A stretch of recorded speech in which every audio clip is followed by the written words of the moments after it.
Welcome to Politics Done Right. I am your host, Egberto Willies. This is a progressive program that will take the mystery out of politics. This is the program that will encourage you to make sure government becomes we the people. Whether you are liberal, progressive, conservative, or otherwise, you get to air your point of view. We are an independent media outlet that, unlike mainstream media beholden to corporations, we only owe allegiance to you. Remember, you can also send me a tweet at EGBERTOWILLIES. That is at Egberto Willies. Let us engage. It is Politics Done Right.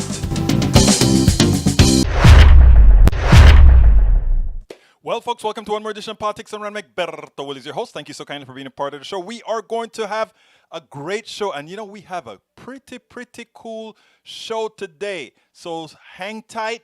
Before we even get started, you know what I'm going to ask my peeps. My peeps, please go ahead and share this on your wall. Share this on your Twitter. Share this on your Tumblr. Share this on everything that you can, because this is how we are going to get the message out. For those of you who are my regular listeners, I know you're tired of hearing me say this, but I need you to please share. That is how we are going to do it, baby. That is how we're going to do it. Anyhow, we have a great show set up for you today. I am in the process of doing my last, I asked you guys to share, right? I'm in the process of doing my last share, I think, here. And those of you who are listening to us on podcasts, please do remember, those of you that listen to the podcast after the show, please, por favor, te lo suplico, remember to share, because that is how we are going to make a difference, my brothers and my sisters. That is how we're going to make a difference. Anyhow, we got a great show for you today. So what is the show about today? What is the show about today? I don't know. What's the show about today? Okay, here we go. Let me put it up on the screen. All right. A Biden win in Texas. What you think? Well, you know what? Katy Tur nails the economic system. And then I put a few other things on it. Thank you for sharing, Brij.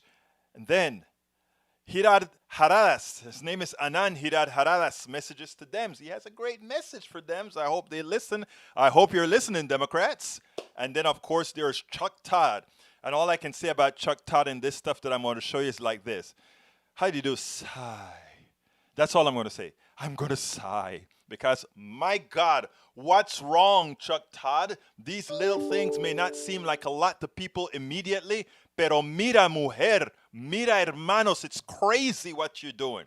Two Houston activists explain how we win Texas. Katy Tur once again reveals an inconvenient truth as Girarharadas gives the Dems message. So here are the it's really five topics. Thank you very much. Thank you very much for that, Brij. Trump attacks veterans even while disputing the story that he thinks they are losers and suckers. Katy Tur nails it twice. America designed on millions of people suffering and inequality. And I'm going to have a tail end to her story that is going to be quite interesting. It's quite interesting. Yeah, Trump is only up by 2 in Texas, and actually Biden was up, so it's fluctuating. All of this is in the margin of error. But remember, likely voter polls and all this stuff don't count the little thing that our non-voting state. We don't know what happens when our non-voting state becomes a voting state. And based on what you're going to hear from the local activists that I am playing at the end of the show, you're going to see that they're busting their butts to change that. So if the polls is Trump by 2, I say that means Trump -4. Anyhow, Katy Tur twice nails it. Did Chuck Todd ever ask this question about Hillary Clinton pile on?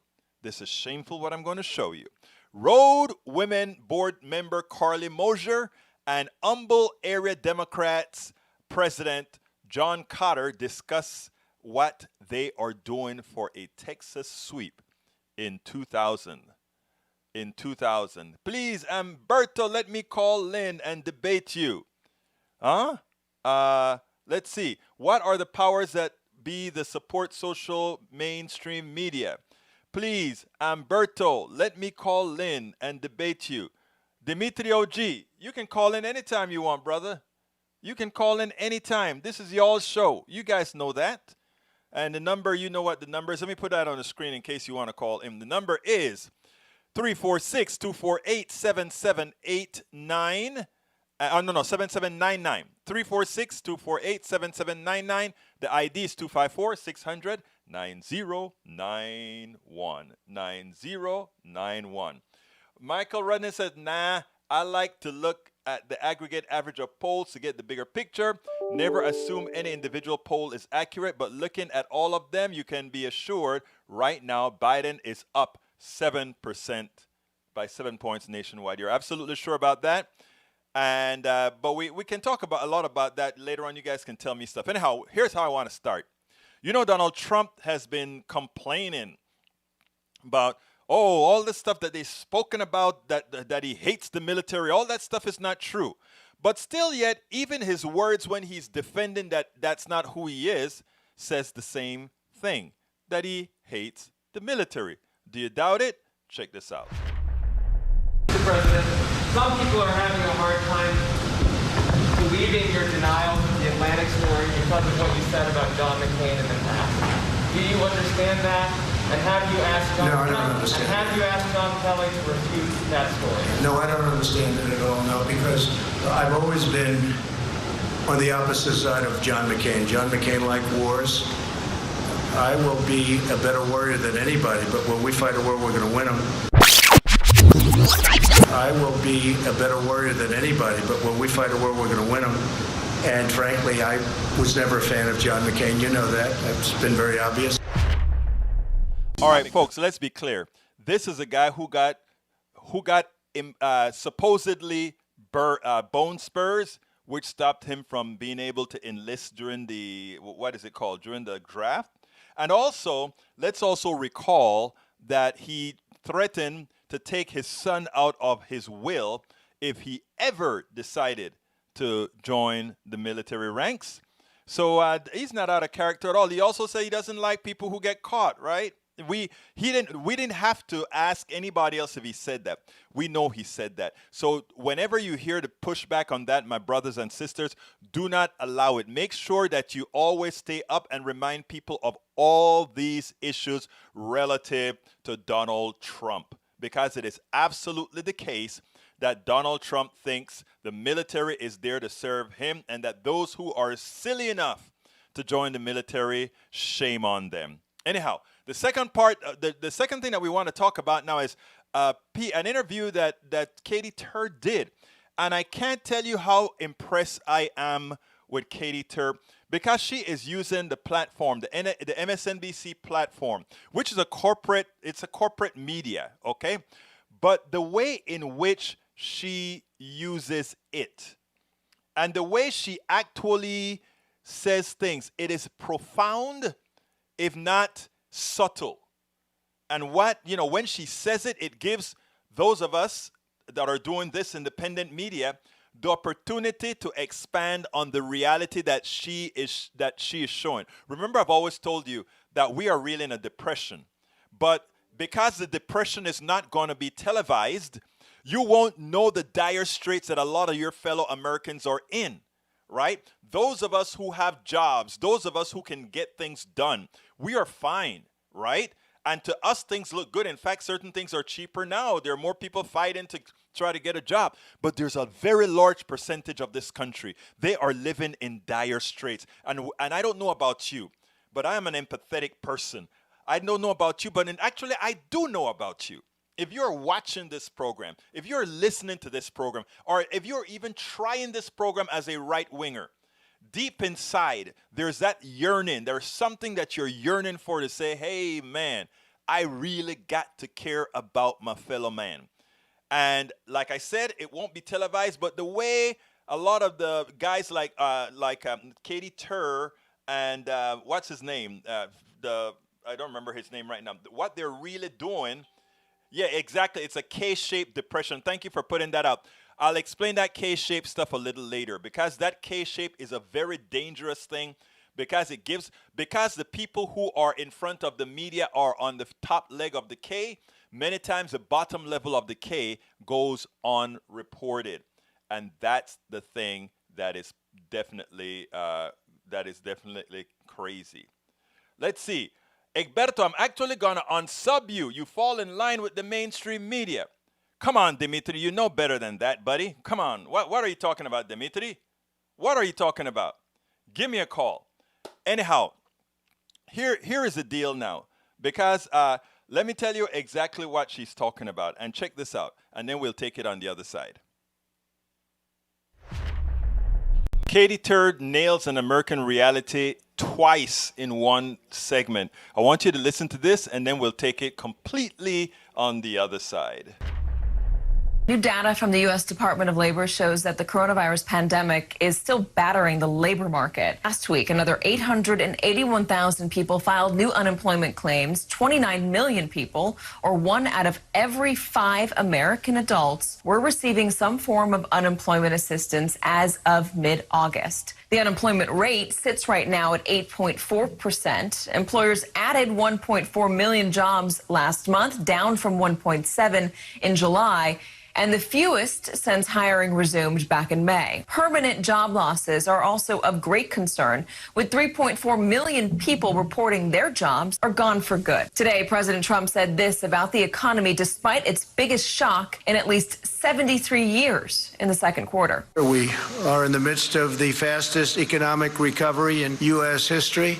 As the coronavirus pandemic continues, many out-of-work Americans are grappling with hunger. The New York Times Magazine reports, quote, in the pandemic economy, nearly 1 in 8 households does not have enough to eat. Food banks around the country are struggling to keep up with the demand. On Thursday in Los Angeles, 1,800 people turned to a food bank in Athens Park. There's a certain percentage of the population that thinks, hey, yeah, the economy is getting back. I have gotten my job back. Things are starting to pick up. But there are still millions of Americans that have nowhere to go, and their lifelines have just run out between the unemployment benefits that were cut off, the lack of another bill from Congress to supplement income for those who have lost their jobs.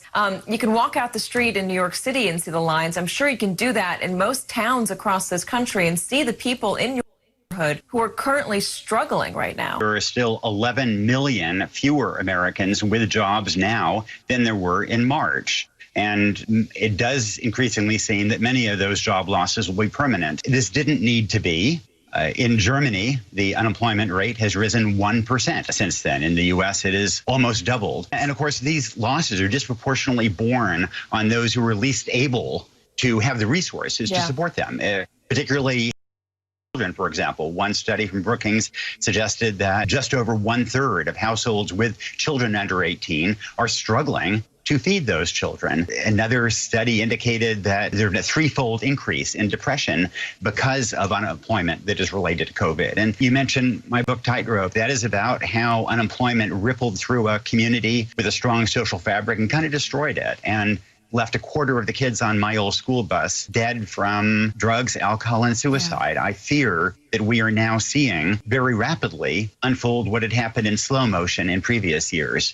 You say it didn't need to be this way. You cited what happened in Germany. Why are we set up this way? Why is our society set up to allow millions of Americans to go hungry and to struggle and to fall through the cracks? It doesn't benefit the entire society. It doesn't benefit anybody if you have millions of people who can't get by. There's a callousness, frankly, that has taken root in the last 50 years in this country. There's been the rise of this narrative about how it's all about personal responsibility and people can lift themselves up by the bootstraps. And when that phrase, lifting oneself up by the bootstraps, originated in the early 1800s, it was a mocking expression. It was a joking expression about doing something impossible.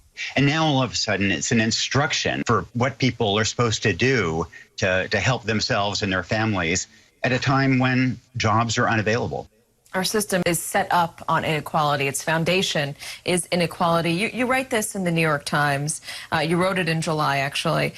So perhaps today's national pain, fear, and loss can also be a source of hope. We may be desperate, our failures so manifest, our grief so raw, that the United States can once more, as during the Great Depression, embrace long-needed changes that would have been impossible in cheerier times. I know a lot of people who were hoping that this would be the moment where we figured out a way to keep an even bottom for everybody in this country. It doesn't seem like, by the looks of what's happening in Congress, that anything is happening, that there's going to be any systemic change. I think too often in this country, we blame the broader problems we faced over the last 50 years on industrialization, on globalization, on technology. And look, Canada, Germany went through these forces. They do not lose one person every 7 minutes from a drug overdose. They didn't see the social fabric disintegrate in the way it did in this country. We're the only country that doesn't have universal health care, that doesn't have universal paid sick leave. I think that in a pandemic, in a time of infectious disease, those shortcomings are a little obvious than they normally are. And I hope this will, like the election of 1932, lead to a mandate for far-reaching change, so we will be a little bit more like Canada and Europe. It's made it even more glaring. Just think of all the Americans who had private health insurance, who no longer have private health insurance because they've lost their jobs. As they explained what Americans are going through, Katy Tur came to the realizations of two very important issues in America. Right now, we are still based on two very important principles that nobody really articulates, that nobody talks a whole lot about, but it is fundamental within capitalism. It is suffering and the fear of suffering. That's number one. And number two, a distinct dependence on inequality. I mean, if you really understand that that is what our economic system is based on, in other words, suffering, why? You so fear suffering that you will take whatever is given to you. You won't fight for absolutely what is yours. And inequality, it depends on the gradation of people, the different salaried people, so that you have an expectation of growth in as much as it's more than likely fleeting, except for a distinct percentage of the population, except for a few. And we're constantly driving for something we will never have. And we've always and continue always to be played. It is hard for people to believe. It is hard for us to really instruct people that this is fundamental to the existence of this economic system. It is hard for them to really see that it could be this callous. When you see the person in the three-piece suit, or in these days, a regular suit, when you see the people doing their work, when you see the offices pristine, when you have the belief that you can strive to be anything, not realizing that you have to be chosen to strive. When we get that message out, then we can really create that egalitarian society, that society where we really have equal access to success. But Katy Tur hit two nails with that hammer: suffering and inequality. Okay, I think Dimitri may be on the phone. Brother Dimitri, hola, ¿cómo estás? Talk to me, my brother. Muy bien. Thank you, hermano.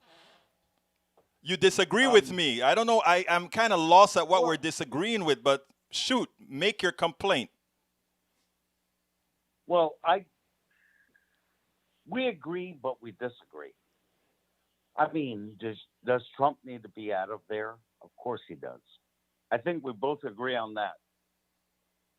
Yes. I do not think that Biden is a man for the job, though. Okay, let me. Here's where I need you to be with me, Dimitri. Okay, you and I already agree on half.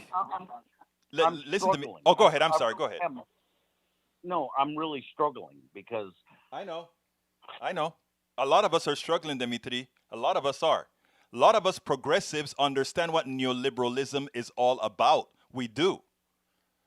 But also, we also understand, Dimitri, that we the headwinds were such and the game was so rigged that we were unable to do what we needed to do. Do you agree with that? Yes. Okay, Now let me interject, if I may, for just a moment. Yes, sir. So we know that the game has been rigged. Yes. So are we just supposed to fall in line with the choice that we're given, even though they know that they screwed us progressives, and just accept it? Or do we make a stand at some point? Because in my opinion, sir, and I love your show, I really do. That's why I follow you. I know.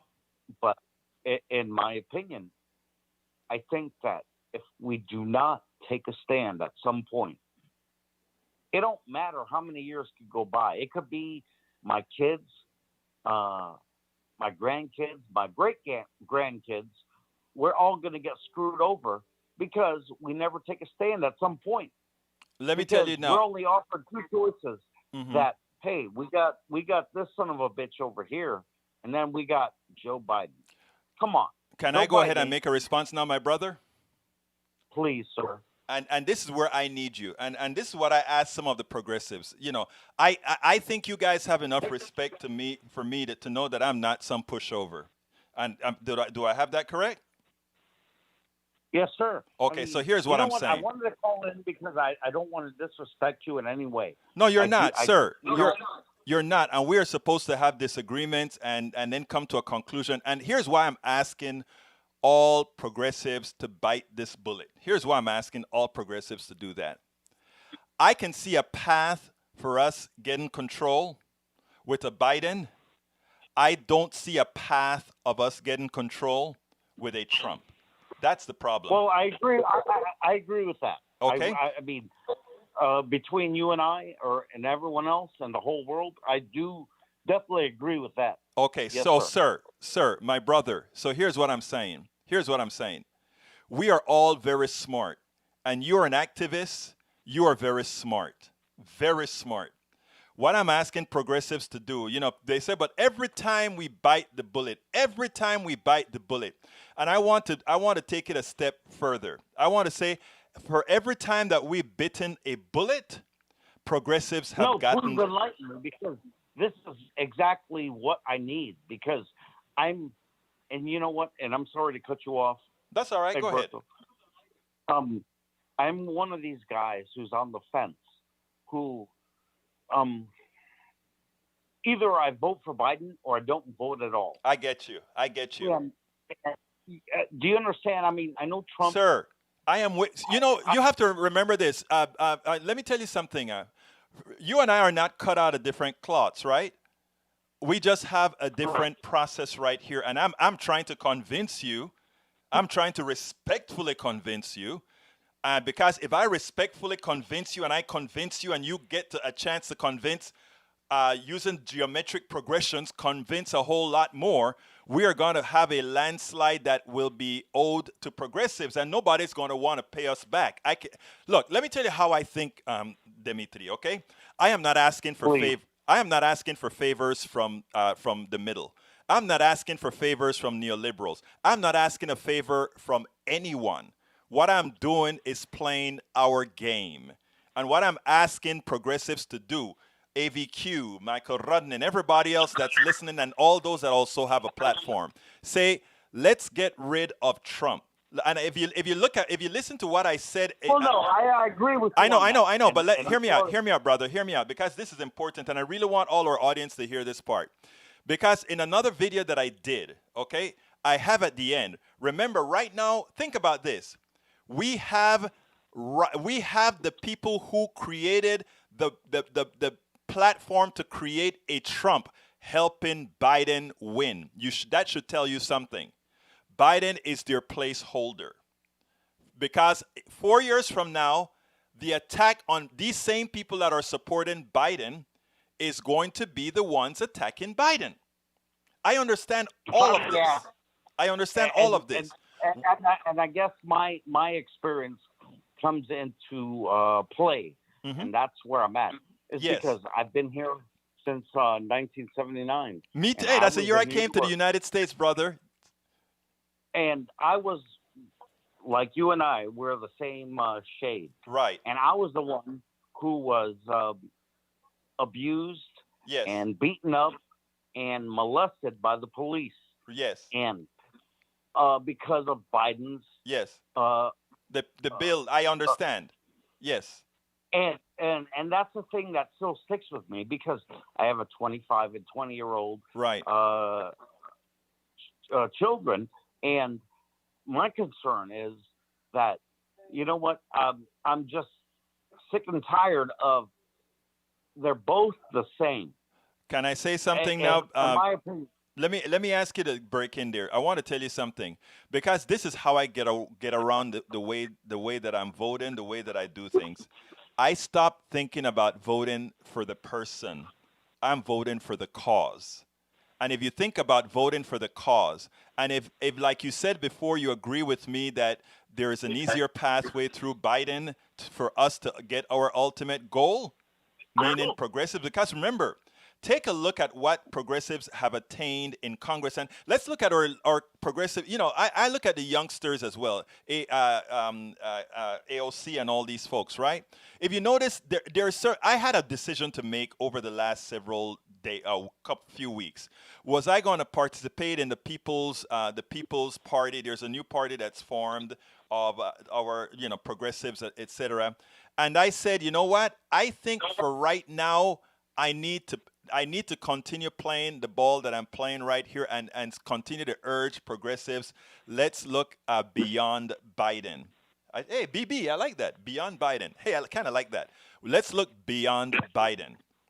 And that's what and I'm I agree asking with you as well, but Dimitri. there's a part of me that tears up and I cry silently inside, and sometimes out loud by myself, because I realize the things that I went through as a young adult, I know, teenager, and whatnot, and I can't believe that I had to go through that, and it tears me up, and it kills me on the inside that my children, which both are grown, will have to go through that.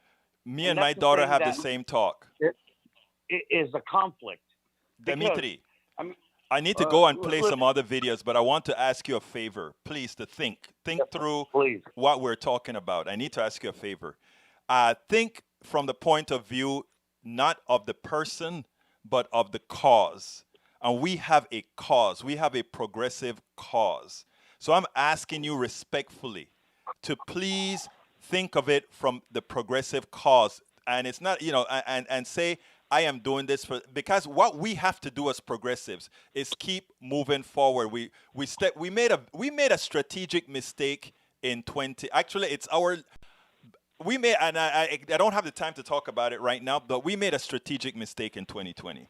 And I'll talk about that on another show. Put your email, please, in the link, and I want to send you some info. Okay. Please. Absolutely, Thank sir. you, sir.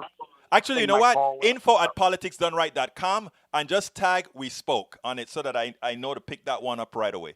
Okay? Thank you so much. Thank you, brother. And you listen again. The cause, brother. The cause. Well, I don't think we're too far apart.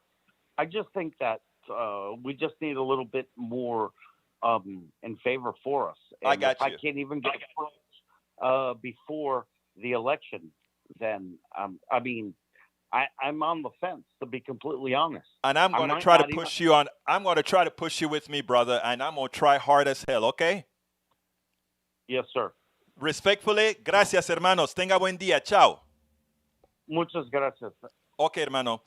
All right, guys. I want to go ahead and play another one. This one is going to be from Anand Girarharadas. And the reason I want to play this one, I'm going to miss a couple, but I need to do this one because I want to show you about messaging. Check this out. According to the polls, Joe Biden is beating Donald Trump by over 6 points. And in beating him by over 6 points, it would show an electoral college rout. But you know what?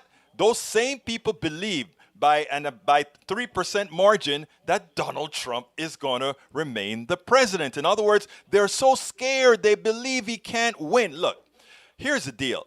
The reality is Donald Trump is going to lose this election if we do our part, which means we get our people out to vote. Now, if we really do our part, if we really do what we're supposed to do, it's going to be a landslide. And I want you to listen to Anand Girarharadas because he has a message I think Democrats should have flowing off of their tongue. I've spoken about this several times in several blogs I wrote. He expressed it in a pretty darn good way here. Check this out. Anand, I think there's always this sort of temptation with Trump that because he's so anomalous and so odious in so many ways, because he does and says things that are genuinely outrageous, to sort of be lured into running against him on that. As much as there are these revelations every few hours for the last few years, I think it's important to remember that his resilience to them is not a property of him so much as a property of where our country is right now. I think we are in a cold civil war, as I've described it, where we have these two mutually impermeable societies that have their own temples of reality, their own tribal rituals, their own languages, their own media, their own sense of what is true and false. And very few things cross the line.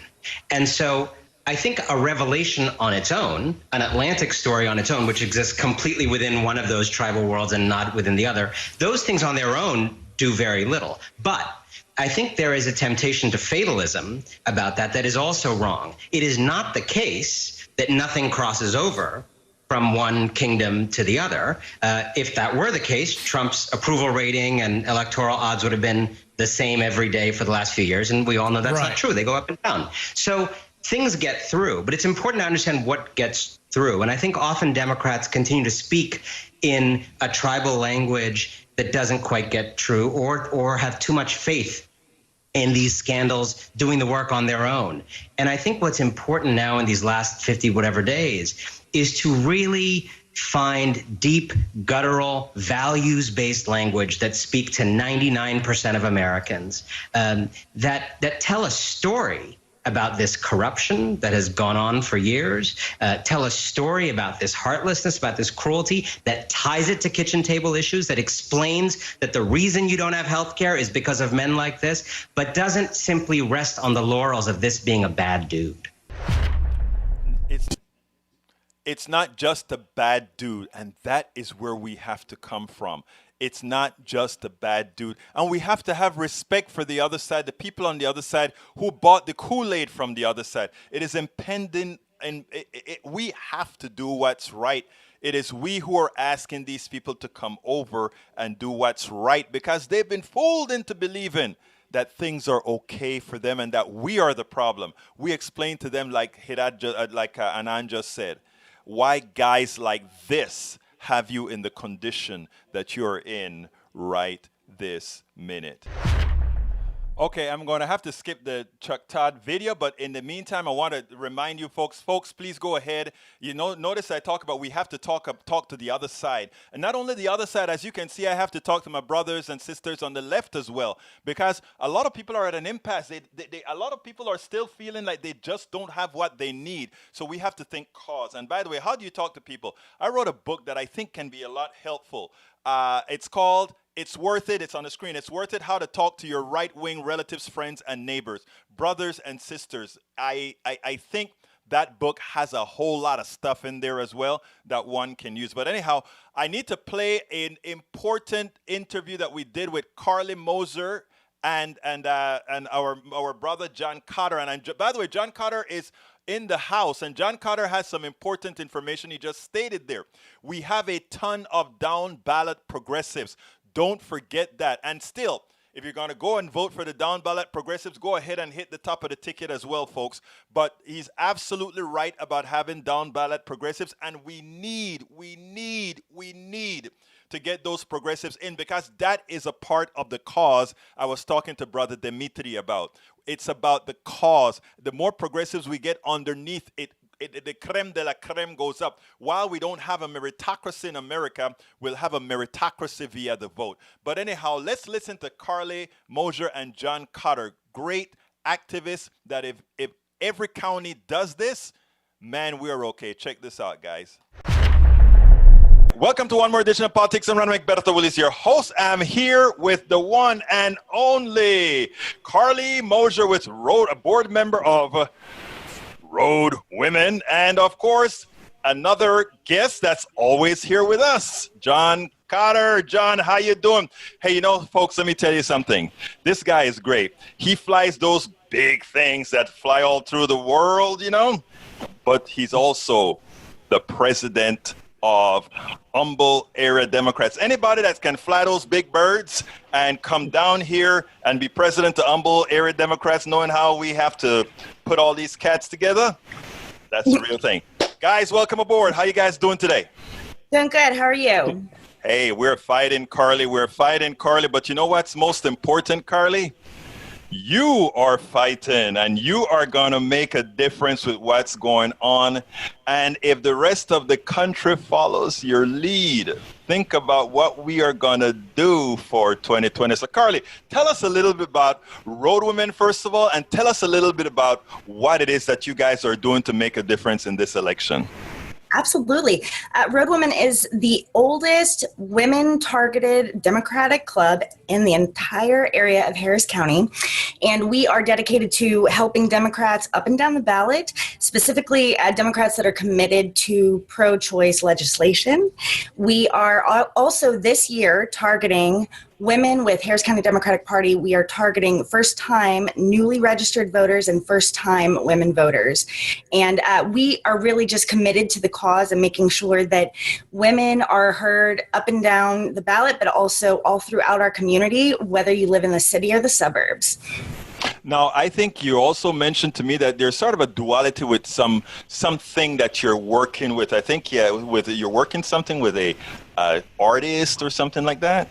Yes, absolutely. We are actually doing this fantastic fundraiser. It's different than anything that we've ever done, than most clubs have ever done, actually. And we are doing a film premiere from a film called Queen of Cups by Sharon Ferranti, who was actually a former teacher of mine at the High School for the Performing and Visual Arts here in Houston. She is a member of the LGBT community, and she did this beautiful film that talks about bigotry in small town Texas, done with local artists, shot locally around Houston. Like, you'll see the Heights in there, and also like Brenham and, you know, small towns around there for the small town feel. So we're gonna do that on September 13th, September 25th. We have tickets for $20.20. You will not be able to see this movie anywhere else, and we are super, super excited that Sharon has committed to allowing us to have this premiere before it goes to distribution nationwide. So it's nationwide. Well, you know, we're going to have to come back to that, Carli. But John, you know, I sit down here behind this camera and this stuff and or blogging and all of that, and you know, I'm always looking for material, and I'm looking at what you guys have accomplished here in Humble under your leadership and the leadership of a lot of other hard workers around here. Tell me what you guys been doing in Humble, Texas, because I think we need to, and tell it to me not only in a local form, John, tell me about it, because if you guys are the template for what a lot of other counties need to be, areas and counties need to be doing. Yeah, well, I can't take credit. We've got a great team at Humble Area Democrats, and they're out there just hitting the pavement, being safe in this COVID environment. But the big thing that we've been working on for the past 5 weeks is a voter registration drive, and it's targeting apartment complexes around northern Harris County, primarily in Natalie Hurtado's district, where she's running, which also overlays with Seema Lajavardian's CD2 seat. Most of these apartment complexes lean Democratic, and we targeted 80 different complexes.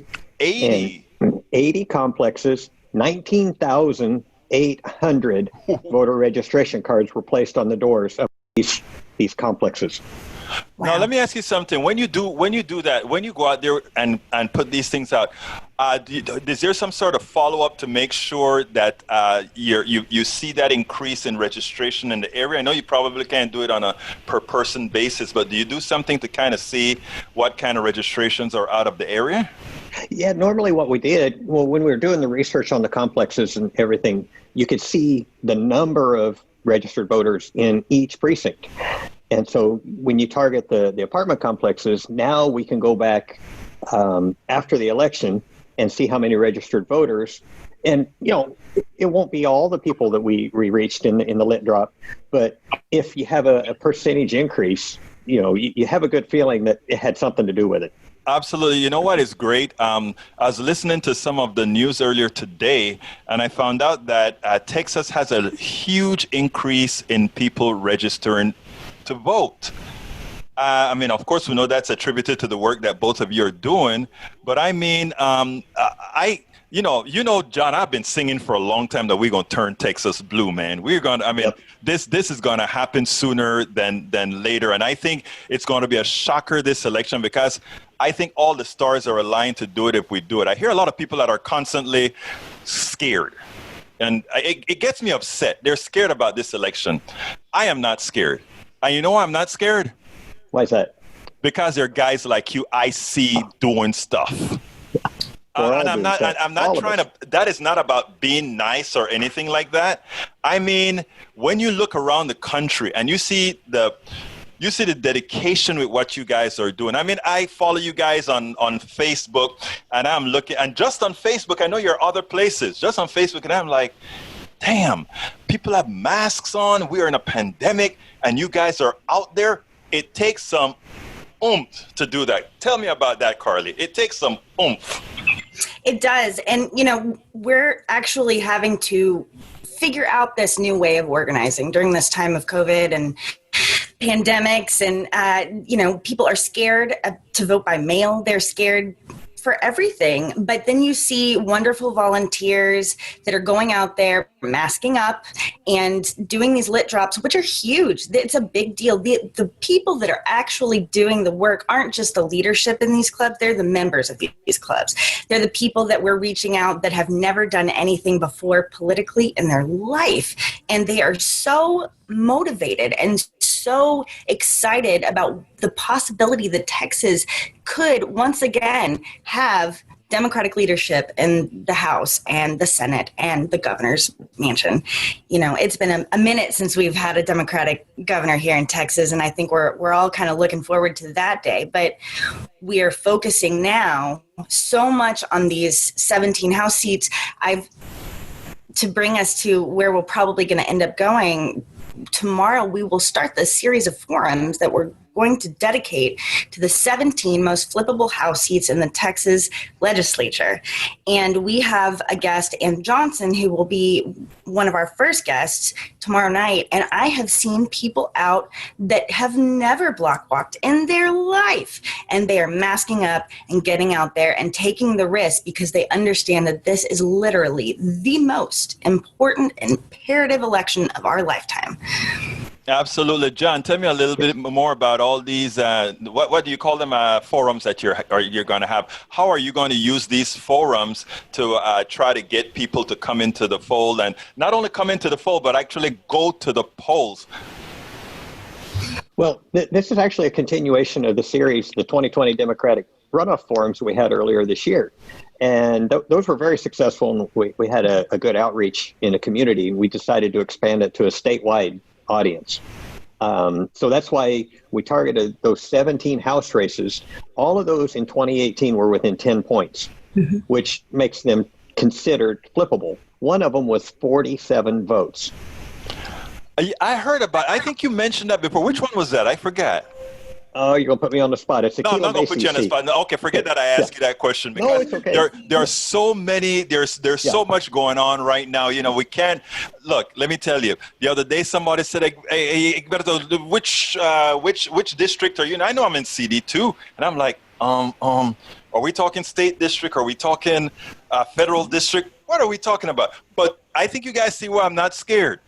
First of all, what Carli just said, Carli said, people that have never blocked walk with me before, people have never done this before, they're out there. Yeah. Let me tell you something. I tell the people on the show, right? I say, look, I don't care what you guys are saying now. We're going to have a landslide. So I have my right wing brothers and sisters on the show, right? They're like, I'm going to remember to tell you that, Egberto. I'm like, yes, please do, because you know what? I'm speaking on it. You know what I mean? We are having a landslide because there are guys like you out there. So we are having a landslide, and we need to start speaking it and remembering to tell the people that, hey, look, you know why we're going to have a landslide? Because you're going to go out there and vote. You're going to go out there and vote. You're going to go out there and vote, and you're going to go out there and vote. Anyhow, tell me a little bit more about what you have planned for the future, the forums, and all that kind of stuff. Carli. Well, we are, as we said, dedicated to the 17 most flippable House seats. We're going to do 2 or 3 guests each night through October 15th. We will do them every Tuesday, Thursday, and Sunday at 7 p.m. We will moderate it in such a way that we have Jaime Rodriguez as my co-moderator. So the two of us will have an hour of moderated discussion between us and those 3 candidates or 2 candidates that are with us that evening. And then we will open up the floor to live viewers. And the point is to make sure that each night we have several districts covered and not just all in one area, because we want to make sure that, as we were discussing earlier, that this is a nationwide message that we're getting across, that people see nationally, statewide, that we are committed to having real substantive discussions about the issues that are facing all of us today.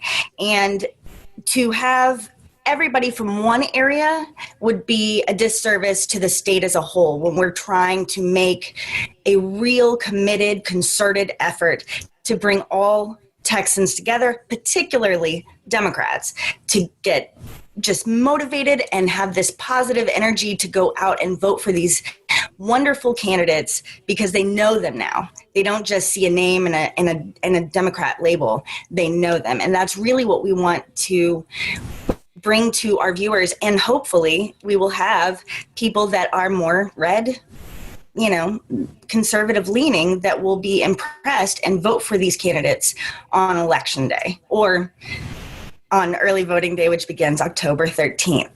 I am pretty sure we'll have a lot. And since you brought that up, this is also going to be played on KPFT. So I need to say that, of course, Republicans, there's an open door policy. Absolutely. The airwaves belong to everybody, but you have to ask. Anyway, John, tell me, how can people start putting on their schedule? Carli gave us that it's 7 o'clock, 3 days a week. Now, how can they find you? How can they make sure that they're there? And then how can they find the rebroadcast or the podcast or all that sort of stuff?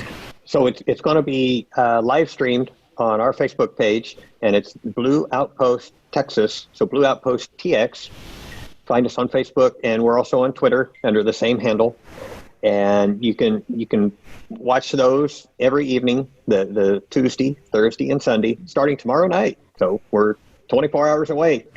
And like Carli said, the first hour, she and Jaime will moderate their own questions for the candidates, but then all of our viewers will have an opportunity to submit questions. So things that are important to the public all across the state of Texas will have a chance to share those questions and get those answers from those candidates so that people can know and understand what they're all about and what they do for us when they get to Congress. So, John, will the platform where they ask questions be the comments under Facebook, or or are you having it on YouTube as well, or just Facebook this time? We're working on a YouTube link. Okay. But for Facebook, for sure.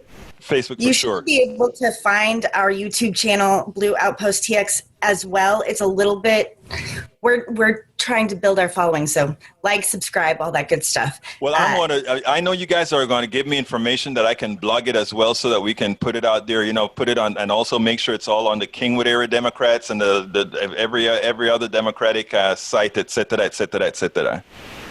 Absolutely. Yes. Now, okay, guys, what did I not ask you that you want to go ahead and tell us about going forward?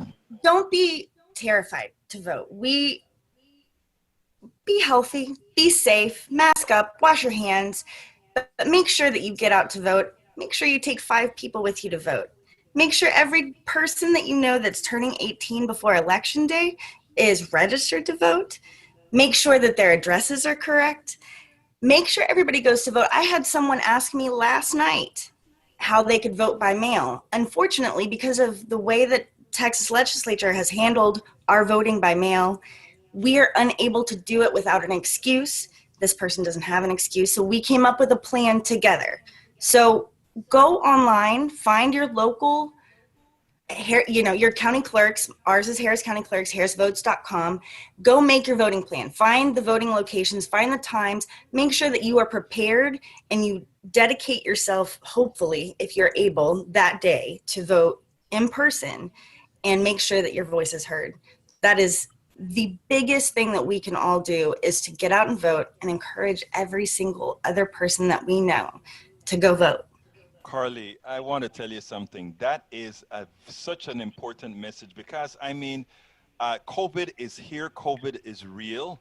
But what you just said is so important. You can mask up. You can have your hand sanitizer. You can go in there, do your vote, and do it in a safe manner. You can actually do it in person. You don't have to do it by mail. You can do it in person. Just mask up and have your cleaner there. So thank you for actually saying that, because I think I may be wrong here, John. I don't know. Y'all tell me. But I think a lot of the what's going on right now is that people want to make this mail-in vote versus make it sort of more complex than it is, when you're going to go for 30 minutes max to go vote and leave, where you're not going to be in anywhere place if you're masked up correctly to get infected. So either way should work. Am I right, John? Either way should work. I mean, if somebody wants to vote by mail, I mean, I wish Texas was easier so everybody could, if that was the choice they wanted. But I'm speaking from Harris County. Our county clerk has done a fantastic job, him and his team, preparing the sites and finding the sites. One of the big things, they were finding locations with more square footage, so they could spread the machines further apart, so people could be comfortable maintaining their distance from the other voters. And they've increased the hours at the voting locations, and they're even going to have one that's 24 hours. They're going to do that. So they're doing things to make it easier to vote for everybody. So hopefully we won't have those long lines and everybody be packed in at the same place. I think that's a good And of chance. course, all of this ties back into vote for these Texas House seats so that we can get Democrats in that can change the law, that can make it easier for all of us to vote by mail. We want a state legislature that represents every Texan so that we can all vote by mail safely and effectively and be counted and heard. And yes, our county clerk is doing great. And I would be remiss if I didn't say that Tanisha Hudspeth is running for the Harris County Clerk's office and is fantastic, is working on this crew with Chris Hollins right now. I would plead, just vote for every Democrat, but Tanisha's fantastic, and she will carry on the good work that the county clerk's doing. Carli Mosier, Road Women, board member of Road Women, and John Cotter, the president of Humble Area Democrats. Look, you guys are great. Thank you so kindly for having been on Politics Done Right, and keep up the great work. Because you guys make us know that we are going to do the right thing. And Egberto, thank you so much for all that you do, because clearly in a time of COVID, when we're sitting and having to watch things at home and not be out in public and not organizing, your program is really bringing information to people that is imperative, and it's brought to people in a way that's different and a greater conversation starter. So thank you so much for all you do. Thank you very much.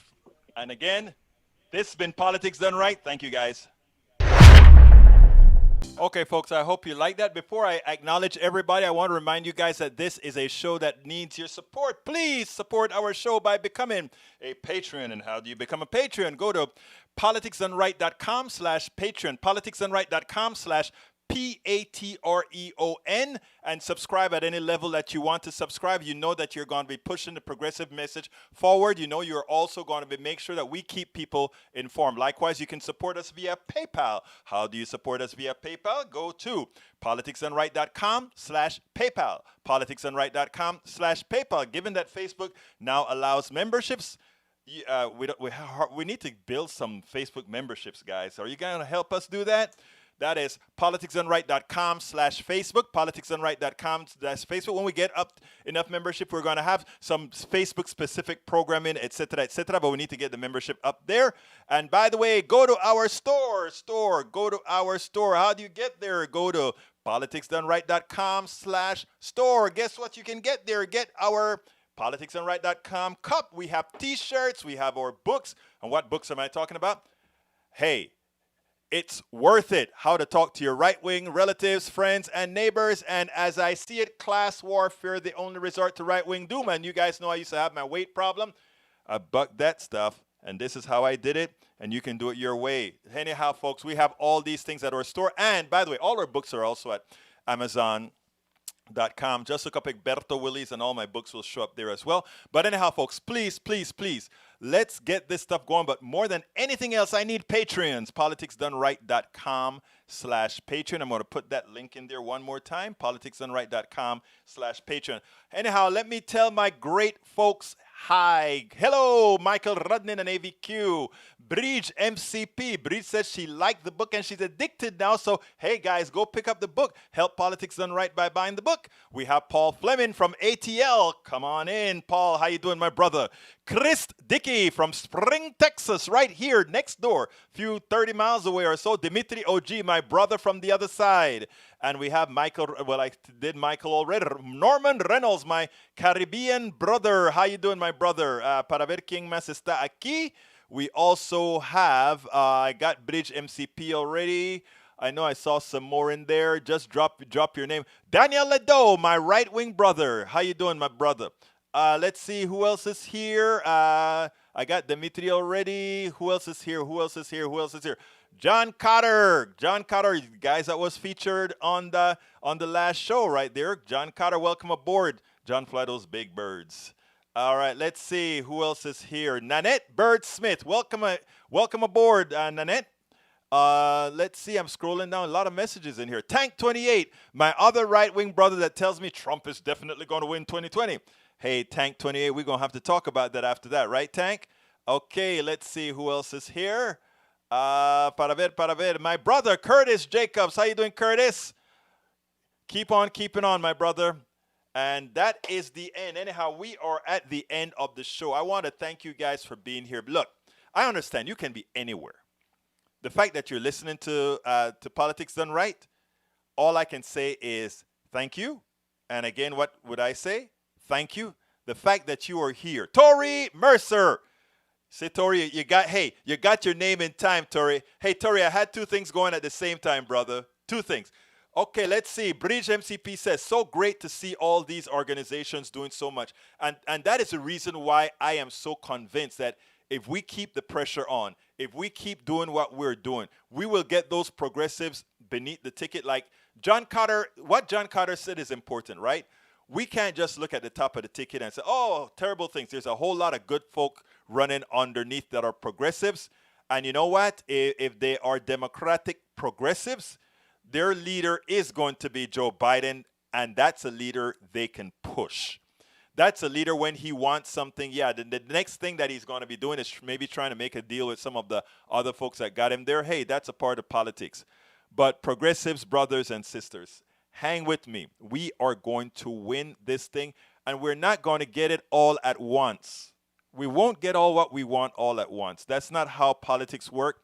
And we are at a disadvantage. Our advantage is togetherness. Our advantage is shared purpose. Our advantage is that the policies that we support, the policies that we want. Kathy Pascal, welcome aboard from Oregon. The policies that we want is what most Americans are asking for. The ideological stuff, the ideological spin is well calculated, well designed by many think tanks who have psychologists, psychiatrists, and all these folks working on them to have people vote against their own interests. But we can actually do better. And I tell you what, a lot of the stuff I do, and I put some of that in my It's Worth It, my book. So check it out as well. Yeah, I'm pushing my book. I need to push my book so that we can keep all this stuff going as well. Anyhow, folks, small goals, one objective. Bridge MCP. Folks, this is the end of the show. Thank you so kindly for being here. You know how I end this baby. My name is Egberto Willies. This is Politics Done Right. And how do I end this baby again? I am what? Out!